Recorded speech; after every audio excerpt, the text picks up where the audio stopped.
পৃথিবীতে কোনো কিছুই এমনি এমনি পাওয়া যায় না, ছিনিয়ে নিতে হয়। আমি তোমার ক্রাশকে ছিনিয়ে নেওয়ার কথা বলছি না, ওটা তোমাকে ভালোবাসা দিয়ে নিতে হবে। I am talking about success. Girlfriend এবং সমাজকে ভুল প্রমাণিত করা যতটা কঠিন, তার থেকে বেশি কঠিন তুমি লাইফে কিভাবে সাকসেস হবে। ছোটবেলা থেকে আমরা শুনে আসছি work hard for a successful life. বিষয়টা ঠিক জমলো না। হার্ড ওয়ার্ক করলে, শুধু হার্ড ওয়ার্ক করলে যদি সাকসেস হয়ে যেত, তাহলে গাধাও এতদিনে দুই পায়ে হাঁটত। তাহলে কিভাবে করতে হবে?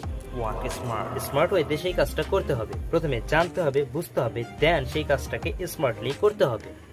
শুরুতে বলেছিলাম ছিনিয়ে নিতে হবে, কিন্তু কি? অনেক বিষয় আছে, কিন্তু সর্বপ্রথম তোমার নিজের থেকে নিজেকে চিনিয়ে নিতে হবে। পৃথিবীতে সবচেয়ে অলস কি জানো? তোমার ব্রেন।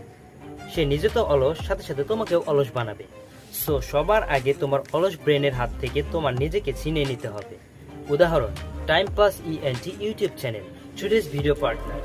এই চ্যানেলের মালিকের ব্রেন তাকে বোঝাতো তার তো ইকুইপমেন্ট নেই, ক্যামেরা নেই, মাইক নেই, তার ভিডিও কেউ পছন্দ করবে না। কিন্তু সে তার ব্রেনের কথা না শুনে শুধুমাত্র একটি স্মার্টফোন দিয়ে কন্টেন্ট মেকিং শুরু করে। এখন তার subscriber base 35.5K plus. So তুমি তোমার অলস ব্রেনকে স্মার্ট ওয়েতে কাজে লাগাও। পৃথিবীটাকে নতুনভাবে জানার চেষ্টা করো।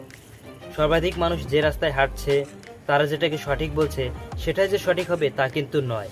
তুমি তোমার চারপাশটাকে ভালোভাবে অ্যানালাইসিস করো, দেন তোমার বুদ্ধি বিবেককে কাজে লাগাও, অবশ্যই স্মার্ট ওয়েতে। এত কিছু করার পরে যে তুমি 100% সাকসেস হবে তা কিন্তু নয়, কিছুটা লাকও ডিপেন্ড করে। বাট চেষ্টা করতে ক্ষতি কি? 100% না হোক, 50% তো হবে। তোমার কাজের ফল তুমি পাবেই। So never lose your hope, work smart. Tata.